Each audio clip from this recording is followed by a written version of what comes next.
We will get Coach, reflect first of all just on the job that you and your staff were able to do in such a short amount of time. A, to all come together as a group, and B, to put together a signing class as good as this one. Well, first of all, I give a lot of credit to everybody in in our organization. Uh, Not only our on the field coaches who did a tremendous job of, you know, evaluating a lot of these prospects, and we had to speed the evaluation process up because that's the key in recruiting. It's not, we get so much caught up in the result of recruiting, and it's making sure you're recruiting the right people. Um, so our coaches did an unbelievable job of the evaluation process, but it takes a village to recruit a player, and throughout our building, whether it be the personnel department, whether it be the recruiting department, whether it be operations, all the things that go into making it work to be able to, you know, show off the what we have to offer here at Jack State. So I give our staff a ton of credit for being able to do it. And we were on a time crunch just because of when I came on the job.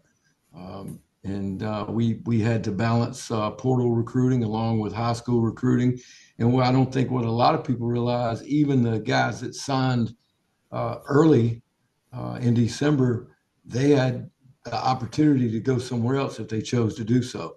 So we basically had to re-recruit those guys and create relationships with those young men and their families. So that was a big part of this process, and we're glad we were able to keep all those guys with us. All right, we'll take some questions. First one goes to Joe.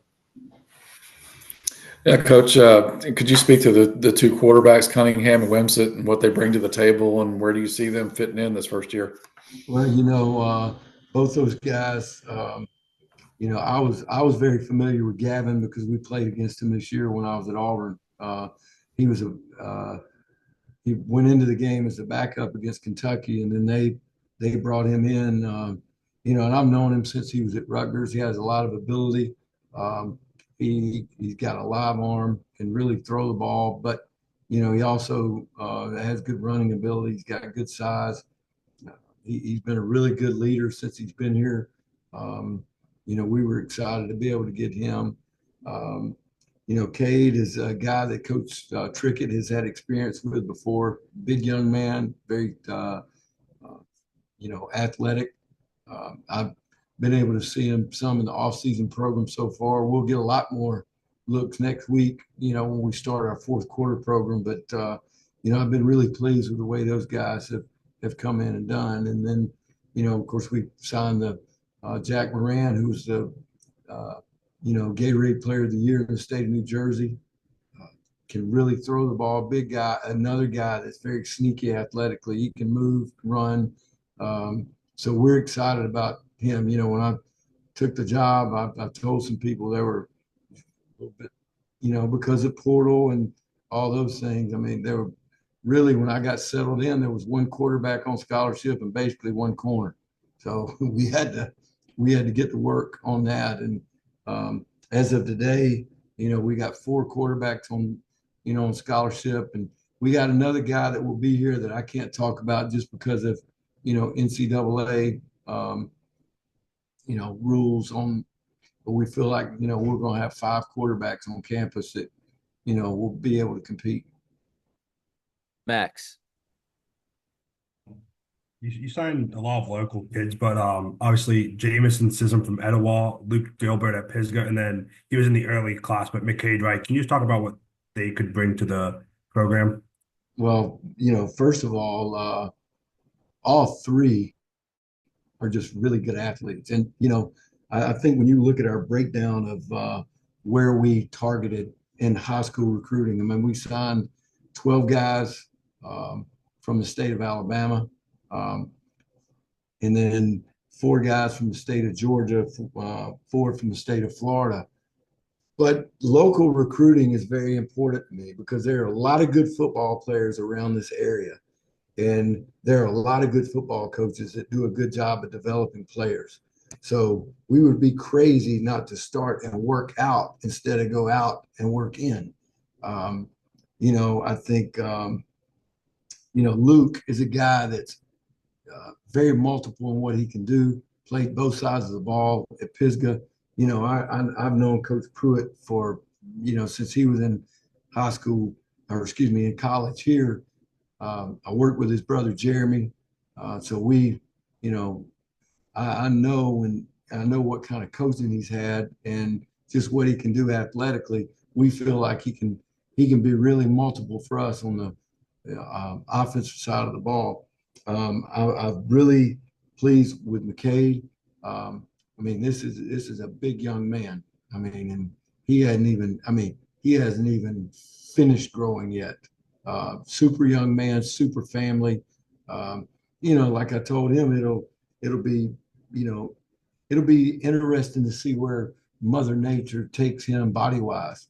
We project him as a defensive end, um, but he's plenty uh, plenty athletic. I mean, we're like I said, we're excited to be able to have him. And then Jameson's system is just when you watch him, um, no matter what he does, whether he's when he was playing quarterback, when he played on defense, when you watch him play basketball, everybody knows that knows me in recruiting. I like multi-sport athletes, and we watch him play everything. I mean, the guy is a legit Division I baseball player. He can do everything. Um, and again, we see him as a guy that, we can get the ball in his hands and do some different things. And again, he's not even finished growing yet. He, you take big athletes. The two things we got to be able to do to compete at the Division I level is we got to have big men and we got to have people that can run. And he, he is, all of those guys have those traits. Next question to Thomas.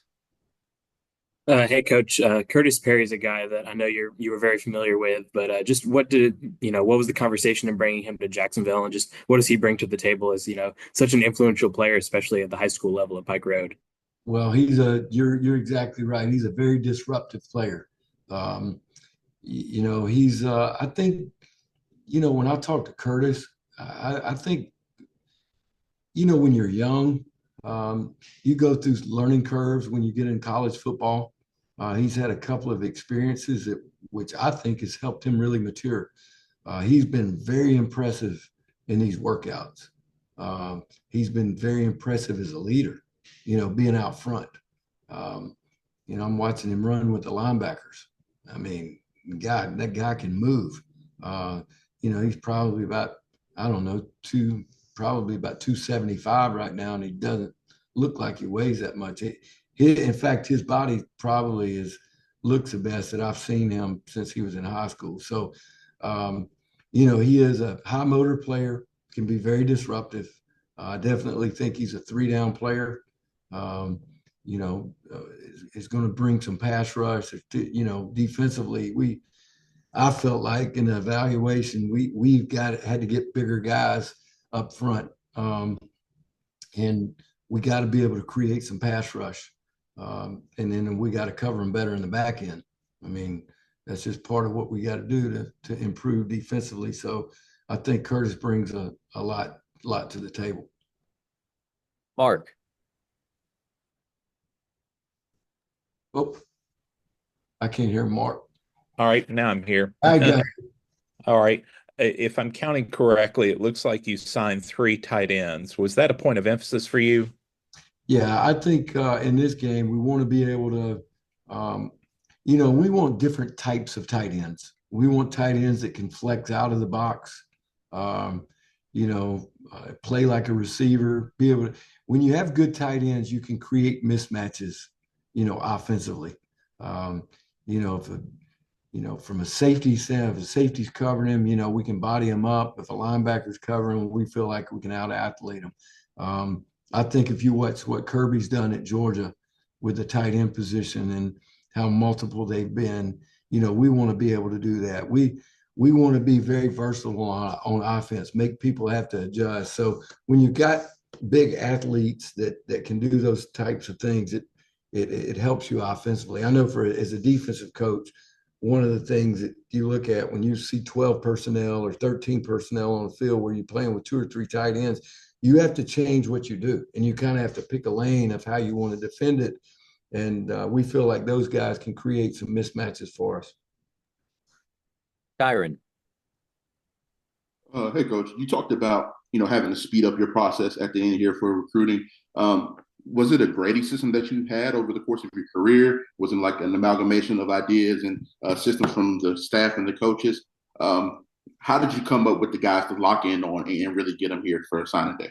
Well, I think over the years, yes, you develop an evaluation process. And I've worked for some very good, head coaches in the past, some of the best evaluators of talent that, even back to my time with Coach Burgess, I thought Coach was ahead of his time in the evaluation process. Working with Chan Gailey, one of the best evaluators that I've ever been around. I learned as much from that process probably as any in my career, and then of course, working with Coach Saban. But when you start evaluating players, you've got the first thing, there are critical factors at each position that these guys have to have, whether it's offensive lineman from a size, length, that you're looking for. Weight, that can vary because a lot of these guys that we recruit out of high school, their body's going to change. Some of these guys that we signed are still 17 years old, so they're going to grow.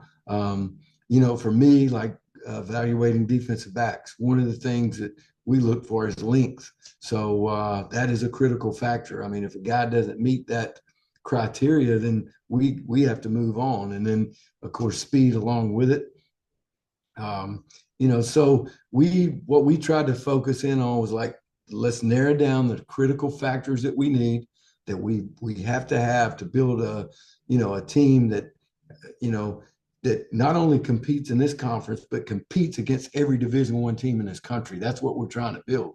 So first thing you got to do is look like other people. And then secondly, you got to run like other people. All those critical factors that I mentioned vary by position. It varies from quarterback to running back to, as Mark just talked about, the tight ends. And then defensively, up front, it goes, size is a critical factor. And then, we look at pass rush ability. Can a guy be a first or a second down player, or is he a 3-down player? And then in the secondary, do they have length? Can they run? Can they cover man to man? I watch a lot of guys play basketball because you can tell pretty quick if he's on a basketball court. You can tell real quick if he can play man to man or not. Though all those factors. So yes, we knew what we were looking for, and we were just targeting. And most of the guys that are on our staff have, we've been in similar eval systems before, so we kind of do that. But we do have an evaluation process that we go through, and like we're working on the 26 and 27 class right now. We're working on the, getting ready for the spring portal. So we have those things set up. All right, back to the top of the order, Joe. Yeah, Coach Rod Elston is from here. Spent some time at a couple of different high schools here. What do you see him bringing to the table? I was with last year was the first time I was around Rod at Auburn. He was very multiple in what we did. I got to see him more than anybody else because, of all the spring practice, of all the scrimmage. And, I felt like he was very instinctive. He's a very smart player. He was very physical. I watched who he covered in practice every day. And, I'm thinking, I didn't know if he was going to move in front of Sylvester Smith and a couple of those guys that they had. And I felt like he's going, you give this guy an opportunity, he's going to have a chance to play. I had a similar guy at Alabama a couple of years ago, or 4 or 5, I say a couple of years ago, 3 or 4 years ago, DJ Douglas. And DJ, I think he got in one game while he was at Alabama, and I tried to help the kid out because I felt like he could play. He goes to Tulane. I think he started there 2 years, and I think he wound up playing for Florida this year. So, I have a little bit of different vantage point because I got to see him every day in practice. And again, I think he's very multiple because he's so smart. He's played out, outside at corner some, but he's also played in the slot. And, he has, I think where we have to get better, in pass defense is you got to be able to cover the slot in the secondary. If you can't, it's going to be a long day, or you can't play zone all the time. You got to be able to cover these guys. So I think he brings some of that to the table, and experience too. He knows how things are supposed to be run. He knows what it's supposed to look like. So he'll help a lot of these young players too. Max. Yeah, we've talked about a few, but you obviously have a lot of availability maybe for players to come in and make an instant impact. Who are maybe some players that you guys are expecting to step in and maybe start or at least contribute heavily this fall? Well, what I've told, and I tell every player this, every player that we recruit, I believe this. I don't think playing time has an age limit. It has a maturity limit. So, and the one thing, and I've told every player that we've signed is, I promise you, if you're the best player, you're going to play. You're going to start. It's about competition. Um, did I feel like I want to say roughly the number after the bowl game? We were somewhere around 47 scholarship players. I mean, that's not a good situation. So we had to use the portal. And people have asked me before, they say, hey, you're doing more portal guys, or you're doing more high school guys. Listen, the way I look at it is this: we want to be able to build our team with high school players. Yeah, but there are going to be times that we lose players. They're going to feel like they have better opportunities, and they can, they think it's better for them to move on. Well, that happens. So we've got to, be able to replace those guys. And I see using the portal like free agency. Now, that being said, I think some of these guys we signed in the portal, will have a chance to compete and have a chance to start. I don't know who the starting lineup will be because I haven't watched any of them practice, but I can tell you this: we wouldn't have brought these guys in the portal if we didn't feel like they could help us right now. I think both quarterbacks are going to compete for that position. I think Cam's is going to help us. He's going to have a chance to compete for a job. Defensively, some of these DBs that we had a chance to sign, but I'm going to let them earn that on the field. That's the way it'll always be here. There will be some surprises. There will be some guys that aren't necessarily rated as high as other guys that'll wind up, they'll wind up starting for us next year, and they'll play good because they earn that. So we still got a long way to go before we, before we can name a depth chart or anything like that. But I do feel like all these guys that we brought in they will have a chance to compete. And I'll tell you, just like I tell them, they're the best ones. I'm going to start them. Thomas. Hey, Coach, you talk about, that how important the state of Alabama is for recruiting. But I mean, with your staff, I mean, you have guys that have been very impactful in the state of Alabama as a player or a coach. Just how have, coaches across the state kind of embraced, the staff, especially with their impact on the state of Alabama? And have you learned anything that you didn't already know about the state as far as recruiting and players? Well, the first thing, you're right. We do have a lot of relationships, and recruiting is about relationships. It is. And listen, I've never, in 35 years of coaching, I've never expected a high school coach, all right, to send me a player and recruit him for me. I don't believe that that's the high school coach's responsibility, and I wouldn't want to put them in that. But what you can do is you can find out when you have a relationship with these coaches, you find out accurate information. And the coaches in this state are very special to me. Listen, I started my career as a high school coach in the state of Alabama, and that, how these players develop and how they're ready to play when they get to college has just been, I've watched it over the years. And I've had an opportunity to coach players from the top of the state of Alabama all the way, to the Gulf. And, we've had a lot of success with them over the years. I think they were very grateful that we got out in the schools. I can only be out on the road during the month of January.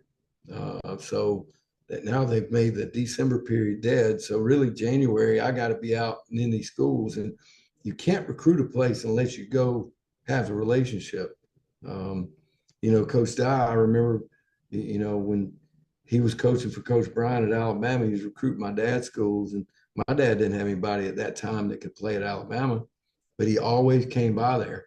And my dad asked him one day, he said, Pat, I don't have anybody right now that can play for you. He goes, no, but one day you will. And he said, when you do, you'll tell me the truth about them. So that will never change, on the relationships you build with the coaches. Awesome. Kyron, next question. Coach, can you kind of talk about the difference between recruiting high school kids and portal guys now? You talked about the evaluation process and learning, what type of guys you want to get. But have you encountered any, stark differences between how you reel them in with the NIL era and the situation that we're in with that? And two, how do you feel about the current situation with the NIL at Jacksonville State? Listen, Jacksonville State has done a great job of, creating resources, in regards to whether it be name, image, and likeness or other, opportunities, on campus. I think they've done a really good job of that. The one thing that I've always wanted to make sure is that we get the right kind of people. Listen, college football is not about going out and trying to purchase a player. That's not what this game was about. Now, do I believe name, image, and likeness?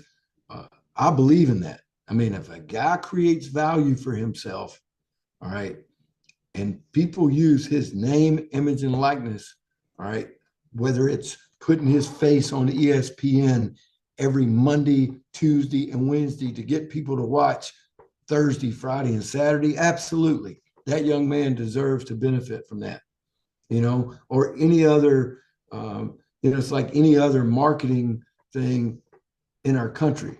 I mean, people should be able to get that, but to use that to go out, to try to lure players, no, I think you're going to see some changes here in the future in regards to, revenue sharing. I think that's going to make things a little bit more equal across the board. And we have the resources here to be able to, to be able to help our young men.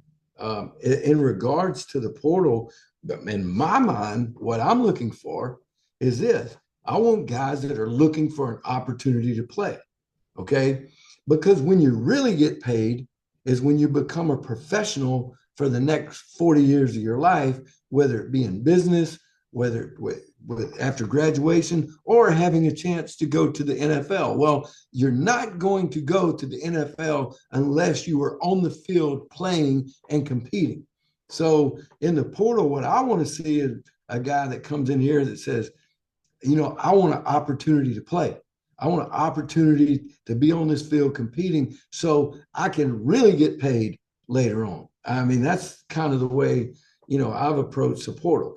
And I do think they're, just from being in this business, a lot of people get in the portal to begin with because they're looking for that. I think you see that more in the early portal than you do in the spring portal. I think in the spring portal, you see more guys that are sitting there going, you know what? I got a year left.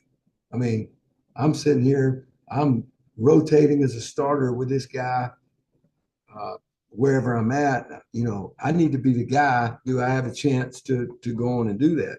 Because at the end of the day, when the NFL does a draft, they don't care where you play at. They care whether you're productive or not. But if they can't see you play, they don't know that and they can't evaluate that. Thomas. Hey, Coach, just while we have you, I know that you've made your way around campus to some basketball games and your players have also done some outreach. Just how's your time in Jacksonville been so far in this last a little over a month or whatever it is? Well, first of all, I want to make sure that everybody on our campus, everybody at Jackson State knows that we want to be an integral part of the university. We don't want to be a silo off to the side. That's not what our, We want to be a part of it. Listen, we have great student athletes here in all sports, right? They are student athletes. So we want them to be able to experience the student experience as well as the athletic experience. Well, I know this, the players don't do what you say, they do what you do. So if I'm not going to be a part of the fabric of the university, then my players won't do that either, and our coaching staff. So I go there because, I want to support the other coaches. Whether it's at basketball, you're going to see me at baseball games, you're going to see me at softball games.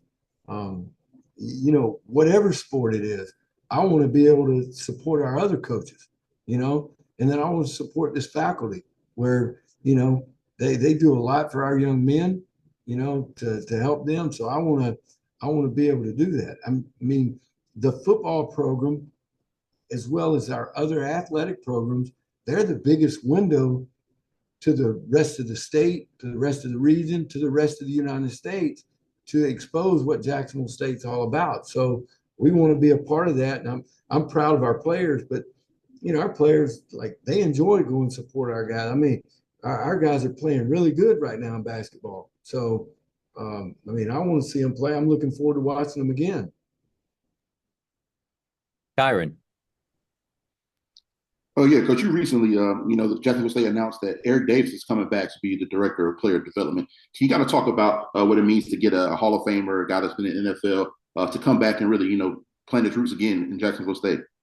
Well, first of all, as I just mentioned a second ago, what we want to be able to help these guys that we're able to coach is we want to help them become pros.